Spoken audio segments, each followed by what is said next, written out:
Okay, welcome back. So here we go. So now I have transferred the whole thing, and also, so what after tracing it, you have this fuzzy pencil. In order to you don't have to do it, but you could sharpen the line to see it a little bit better by going over it with the kneaded eraser. You soften this with the kneaded eraser, take off some of that extra graphite mark, and then you go over the drawing again, creating a super clear, nice mark. Now, you don't have to do this. This is something that you would do if you want to create super accurate drawings that maybe are for scientific uses or scientific illustration, or you really want to be super precise. You don't have to do it, right? So this you could easily paint over the transfer drawing like this. If there is a little bit too much graphite loose, then you might want to lift it up a little bit, because the drawing will result clearer, right? So remember I told you that, and maybe it was a manufacturer that told me that you cannot really reproduce cobalt violet. And so I made some experiments, always question this guy when I want to sell you something. So what I did, I mixed some of my ultramarine blue, right, and some so ultramarine blue. Remember this nice deep cool blue, right? Ultramarine blue, and then some alizarin crimson. So that's the alizarin crimson, right? Beautiful, balanced, cool red. So I mixed the two, and so I went pretty close to it. So this is the violet obtained with the mixing of these two colors here. That is the cobalt violet. It is nicer. Right? It is nicer, but is it worth $30? That's up to you, right? So I like to have it because it's one of those colors that are just really beautiful. And you know what? I had to admit, whoever told me that you cannot mix it, he or she was right. You cannot really mix it, but you can go pretty close. Now it's a question of how much you want it, right? How much you want it. So try at first mixing these two colors that we have, right? Ultramarine blue and alizarin crimson. You could also try to mix another of these red, like quinacridone, or I would maintain ultramarine blue, right? Or permanent rose, dark and light and whatnot, and then see how close you can get to that color. So now let's go back to our drawing, right? And so I like to keep a piece of paper here, nice wet, but so now I'm going to use cobalt violet because I told you so many good things about it, so now I had to use it, right? So each brush stroke is gonna be like $2, right? All right, so let's try first if I had the right dilution. Right, mix the colors if I have the right dilution, and then what I want to do, I want to start. I want to start with. I look at my subject, and if I see highlights, very light white, then I paint around it, right? So let's see what we can do here. I paint this because maybe it's in the shade, it's darker here. That maybe catches some light, so I'm gonna leave it alone, right? I'm gonna leave some highlights in there, but maybe the highlight, I want to soften the edges of the highlights a little bit, right?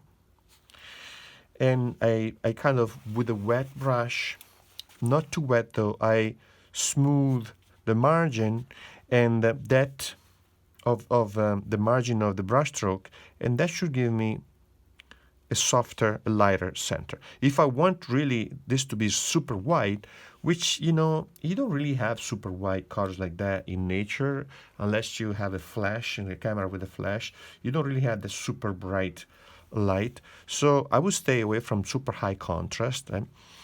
And then I keep going out with my brush strokes in here, right? And this is very light first layer.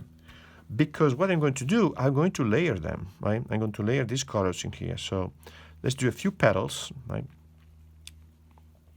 And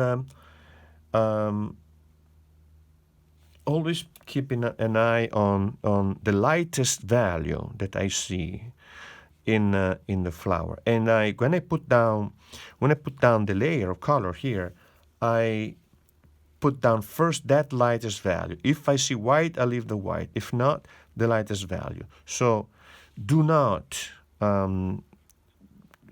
paint starting with darkest value, especially with watercolor. But even when you draw, you don't want to start with the darkest spot that you see. Those are going to be the spot that you see immediately, and almost irresistibly, you're going to go for those like a moth to the light, right? Don't do that. Don't do that. So this one here is the lightest, right? The lightest value here. I'm going to put it all over. And then, see with this brushing here, this is number 2. Yeah, number 2, Kolinsky, Saville. And it's really, really useful. Very nice. So you see how much paint it carries. Right? I could do 2, 3 petals with one...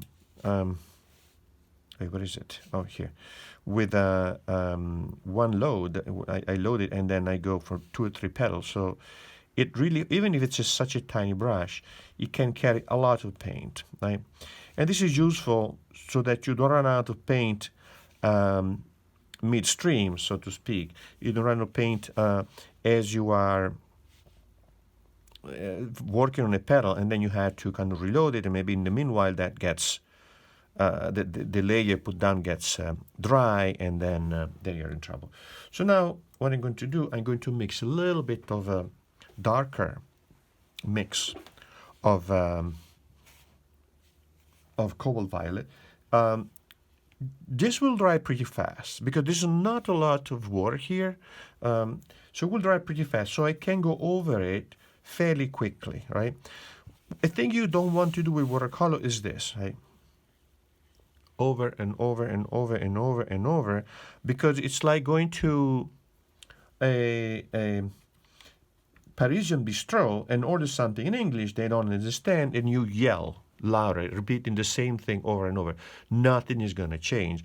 So you got to find the French words. In this case, in here, don't go over it 2, 3, 4 many times, because that's not going to change. You have to find the right dilution, right? Once you find it, then see if it's right on the paper. Then you go over it, and then you say, "Wow, that's good." Right. So you see what I'm doing? I'm layering it a little bit, and in this case, I'm going to create this nervature, this separation between this nervature, what I call little. I can't remember what you call it in English. So the petal have this longitudinal lines, right, that permit the flower not to bend. It's like a way of keeping the rigidity of the long stem without bending, and also the water will run off of it quickly, following these little channels, right? So now I can leave the space in between. Actually, evoke the peak of these little curves by leaving the white here and darkening what is around, right here. So, and in some cases, so eventually I get to the point where the violet, the cobalt violet, is not dark enough anymore, right? So I will have to I mean, I increase the amount of pigment in my load, but let's see how dark I can get in here. But I get to the point where that is not going to be dark enough. See that? It's pretty nice, beautiful. Look at beautiful color. Yeah, it's a beautiful color. Come on, it's totally worth it. Go out and buy it. So anyway, so this is the, now let's say the lower part, see that, and that's the upper part. So I leave it a little bit lighter, a little bit darker. But I wish I could make it a little bit darker there, and I cannot get any darker with this. So at this point, I can call out my friend ultramarine blue and say, come on, come help me out here. And I put now here a little bit of ultramarine blue with the cobalt violet, and see that what it does is it lowers the tone, and the, well, the chroma is pretty high, but it's also lower the chroma independently. So now that portion in there, if I lower, make it darker, right, and bluer, but maintaining a little bit of violet in it, because I don't want to put the color that is too different, right, from the other colors. So if I do this here, I make it darker, and that lower the chroma, and then moves away from me, and also start being like a shade, a shadow. So it start being in the shadow. So now similarly, I will have here other areas that they need to be darkened, right, here, right, this is this lower part of the petal here.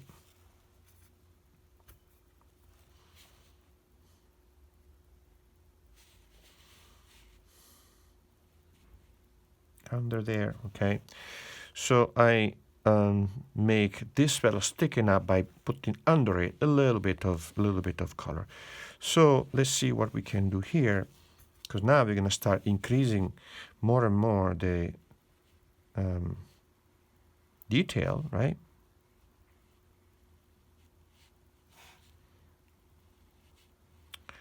And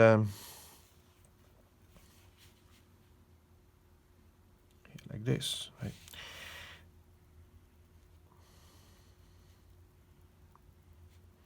So at a certain point, another thing I could do, and I want to introduce another technique now, which is dry brush, right? So dry brush is a technique that permits you to achieve an incredible level of precision. And you take your brush, you load it with as much paint as you can, and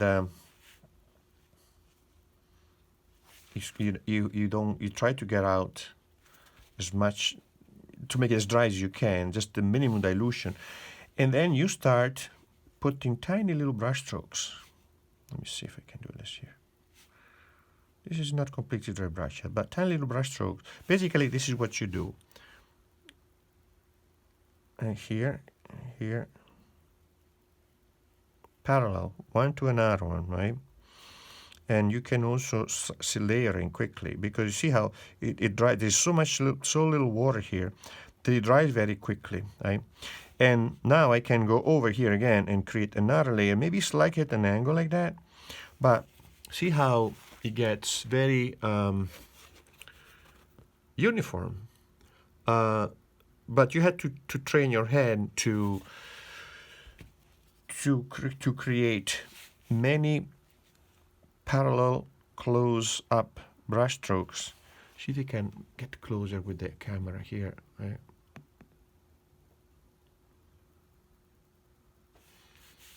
Right here, right?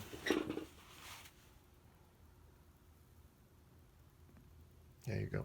So tiny little brush stroke like this, and then if I go with a brush stroke, continuous brush stroke, look what happens. See that? Dry. See that? Very dry. It kind of creates a coarse, kind of rough mark. But if I do this, tiny little brush stroke here, here, here, one next to the other one, I can create a gradation of color, right? Because then I could change the color gradually, and maybe darken it here with an incredible control. Very, very high control. Next week, I'm going to show you some big fish that I did with this technique.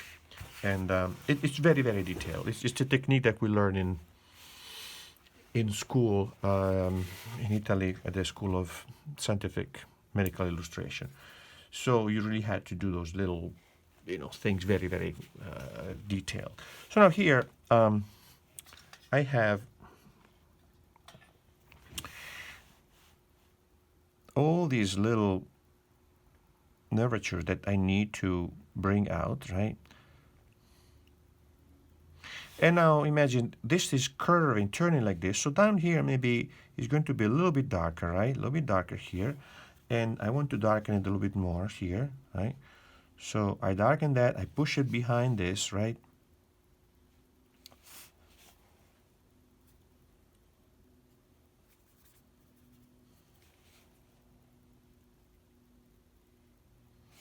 Cool it down, lower the chroma, and even more so than that. I mean, probably I can darken it even a little bit more than that, right? So I'm gonna let this dry. Let's take a break from the pedal because you kind of have an idea how to proceed from here. Although I'm gonna push them a little bit more later, and clearly I cannot finish it because it would take me quite some time. But so now, when I look at the coneflower, this portion up here, the portion with the florets here, with the disc and the florets here, has it can be various colors actually, but I've seen it with these spiky things that I can't remember what they are called, but the original part where the floret was stemming out has a golden yellow core, and then all around it, actually the points tend to be reddish. So I'm going to put a yellow color all over the place here, right? As a base. And then, little by little, I'm going to carve out a couple of these little pointy thingies, right? Let's call them spikes, right? So we give it a name. I had to look it up, I can't remember. So as I let that dry up, I also want to block in a little bit of the stem because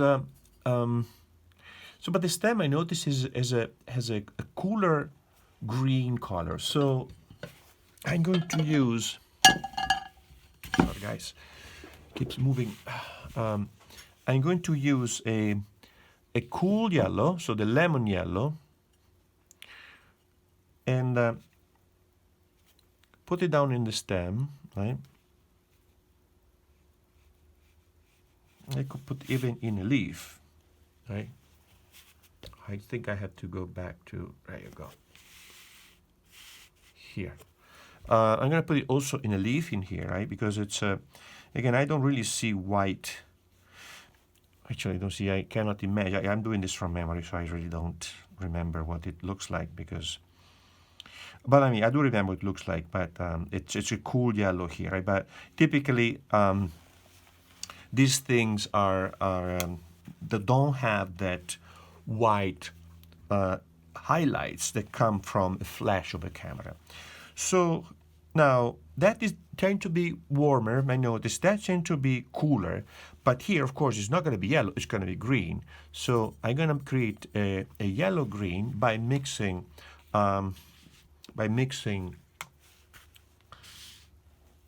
lemon yellow. Right, lemon yellow, and ultramarine blue. Actually, you know what? Let's see what happens if I mix cobalt blue with that. Right? See if we can what kind of color we can obtain. Right?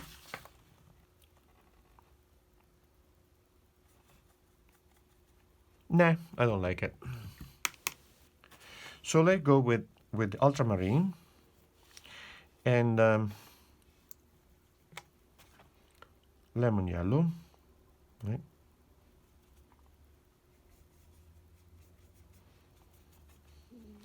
Yeah, it's kind of starts coming. I kind of like it, right?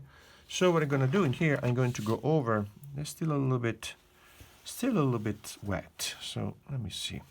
let's check the color, right? Nice, glowing, right? We like it, right? So let's put it here, right? Still a bit wet because you start running, right? So I'm gonna put it on the side here, but still maintain that golden quality of the stem. And the leaf here also is going to have maybe a side that is, so younger leaves tend to have that golden green, right? Look at the trees in the spring. And the margin here, I'm gonna leave the area of lighter color like that, right? So I'm gonna leave that alone for a while now. Actually, in one little thing I can do, I could darken this a little bit, right? By putting some darker yellow green there when it's still wet, and let it come down a little bit like that, right? Let it come down a little bit, so I feel like I'm putting it under, right? So let's go back to the cone and the florets, right? And we see how the cone and the florets here now had this nice yellow, the golden yellow. They I'm gonna zoom in so you can see, but it's getting cramped. Let me see.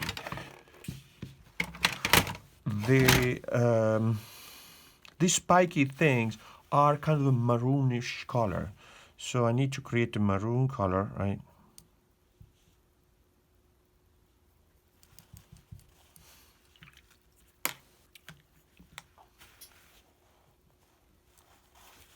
So I'm gonna use this a cobalt blue, right? And making it violet. And then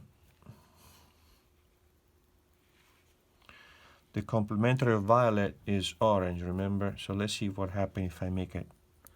Yeah, it's getting there, right? It's getting there. So kind of a still violetishy, but you're gonna learn so many new words in my class, guys.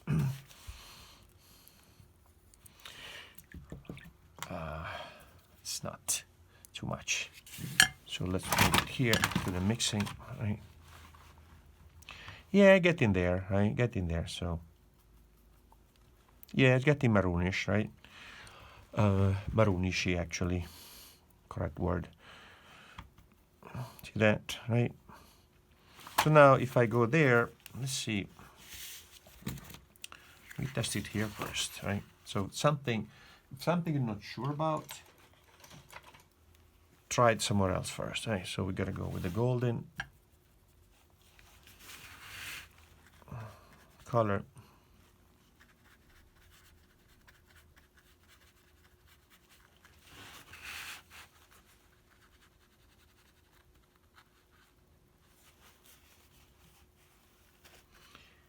I hear a cat purring. I don't know where she is, but she is here purring. It's under the table or somewhere. So in the summer you'll see how, I'm gonna put it under the lamp. In the summer you'll see how the watercolor dries up so much quicker. So now, let's see, we're gonna have the, can't remember if it's the space in between or the cone. I think it's the space in between. Okay, so the space in between, therefore, see this, I have now the space in between these things that I want to fill in.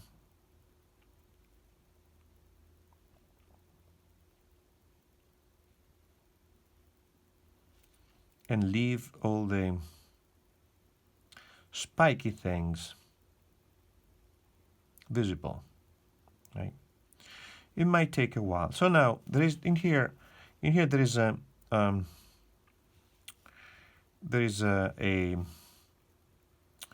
consideration that I need to make, which is this this cone in here, this disc is really not flat. So I should have done this sooner, but I would have to put a give it some sort of volume here by making this darker on the side, right? This, right? Here. This probably is already dry, right here. And then create almost like a, I'm thinking about a solid without all the spikes, right? And as I do that, you know, I start with the color that is slightly darker than that, right? And then darken it a little bit more here, and so on. And I want to create a sense of volume, right? Volume. See how quickly that can be done, right? Under here now, right?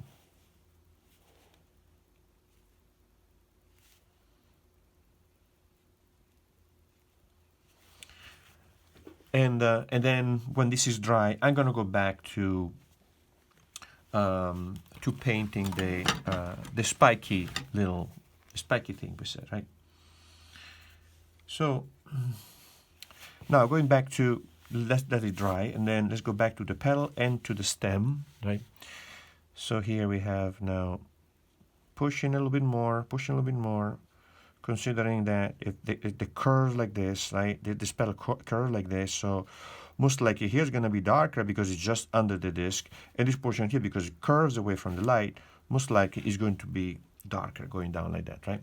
So keep in mind, my intention here is not finishing this. It's just giving you an idea how to approach it, right? Because it will be like probably a few hours, and you know. So now another thing you want to consider is that as you move under here, under this other petal in here, this area here gets not just darker, but you may also lose detail. In fact, you want to lose detail. Even if you see it in the original, you want to lose detail, because that will tell me that is removed, is far away from me, because I don't see detail, right? And you don't pay attention to that as much as the area that it has more detail, more chroma, more definition, that moves forward. So when you want to create a sense of distance, lower the chroma, lower the definition, lower the tonal scale, and lower the detail, right? And the thing will move away in the distance, right? Here. So now let's go back a second to the leaf, right? And the stem. Now I want to do the same thing. Increase gradually the green, right? Make it, where is it? Make it darker, right? Make the green more green, right? Let's see. It's just too dry, right? There you go. And then I decide the light is coming from, I don't know, from here, so that's going to be the light area. So this, so this is going to be the darker side, right here, and this side here is going to be darker but very, very thin, right? Because the form turns, so as it turns, it loses value. So this portion here now have my leaf with all the nervature, right here.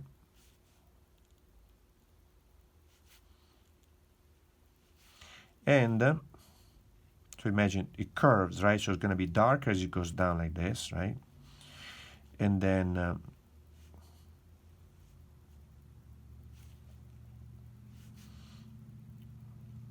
as it curves too, like that. So then I can also push with some bluish color here, right? Bluish green, right? Increase the level of value. I mean, to make it darker here under the flower, like that, right? And you see how gradually we can put in more and more details, right? So eventually I can go into the most minute detail with the dry brush, right? Let's see. There you go, with the dry brush, and really get down to super thin lines.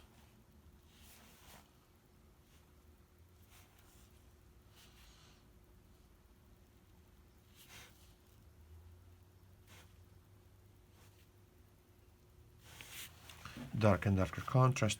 And if these lines get too sharp between each other, I can wet my brush, just water, and then soften it a little bit, right? So now I'm gonna leave this alone because this is not drying, and because it got a little bit wet. See if I can lift that. There you go, right?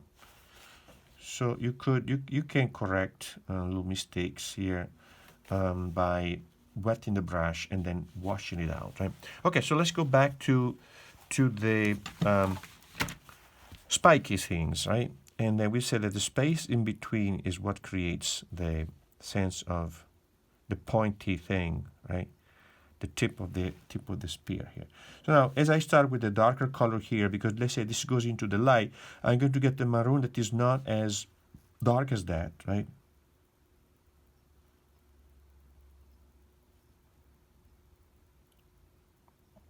And to the point when maybe up above here, I will use orange, right? Or the kind of a low chroma orange, right? So I'm painting now in between the tips, see that? And if I need to, I can also increase a little bit, darken a little bit around in here. Now I had 3, 1, 2, 3. See the 3 values, so that I can think of this as more and more almost a sphere. So the tips in here, I could start painting them with an orange color. Oh, shoot. Oh, I'm so sorry, guys. I'm so sorry. All right. I hope you don't hate me. So, so let me repeat this. So now, see this yellow here. So I started putting here the darker maroon. As I move toward the area that are lighter, I put a more lighter, more chromatic, more orangey maroon, and then so on. As I move up, it's going to be kind of even more orange, right? So in here, at the side here, around the side of this cone here, I have now a darker layer. So 1, 2, 3, so that I can kind of show this sense of movement, right? And then I can also go around and with fairly chromatic color, put in the outline of those spiky things right here, like this.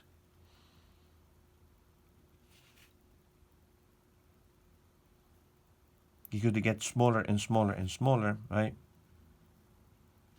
Makes sense? So you see how gradually our flower is coming, right? It's coming out little by little. Gotta be patient. But having a guide of where all these spiky things are going to go, it really helps me in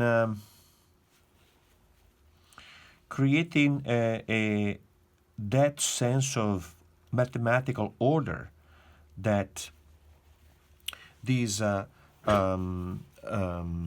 florets have, right, on the flower. So again, it is something that if I need to show in a scientific drawing, I'm gonna pay attention to it. If not, I mean, and specifically with great accuracy. If not, if I just want to capture the flower, I had to, just evoke it. It doesn't have to be so so precise, right? But it has to be understood that there is a spiraling form. So see what happened here now. After putting down this layer of slightly lighter origin here, right? I went back over with a slightly darker, even a little bit darker, and then making it less and less packed, this color.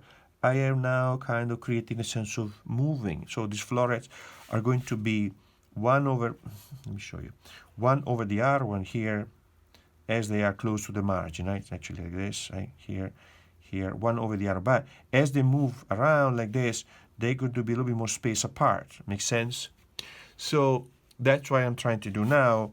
They are all packed in here, therefore I'm going to have this area here darker outline like this, right? But as they contour me here to the front, then they're going to be more spaced apart. They're going to be lighter. You're going to see more yellow, and so on. So I could push this even more, especially under here, right? And maybe put a little more violet under there to increase the sense of form moving away from the light. See that? And defining the outline here. So you can now gradually increase the shading of the leaves, or the petals, sorry, and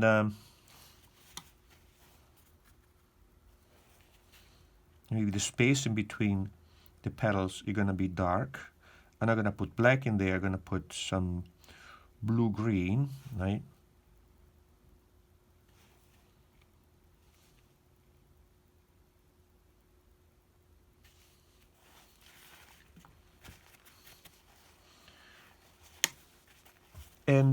And so on, ad infinitum, or well, until you're tired. And so try this now. Try this. I've found also you don't have necessarily to paint the coneflower, although it would be good because you learn all of these aspects of drawing, which is the various structures, the geometric organization of the flowers, the equiangular spiral, the putting in perspective a flower like that, etc. What else we did? The tracing is the same thing, you know, for whether you draw a car or a flower. But I also found these that could be interesting, right? These are my kids, and you could get, let me see if I can get a little bit more, there you go. You could get these cactuses here, beautiful flower. They still have a structure, see that? See the structure that you could follow, and almost like fractals here, right? Almost like fractals. What is that, a peach? You can also have, see the yellowish core. You start with that yellow core there first, and then gradually you put a more red color over it, and that color is more like toward a violet, meaning this is more like alizarin crimson, right? So we go from a yellow, orange to a cadmium vermilion to a balanced red to a cool red. Okay, so I'm looking forward to see your flowers, and again, you can find any flower that you want, provided it has you understand the way you construct the analyze and construct the flower, right? It's showing the geometric characteristic of the flower. Okay, bye bye.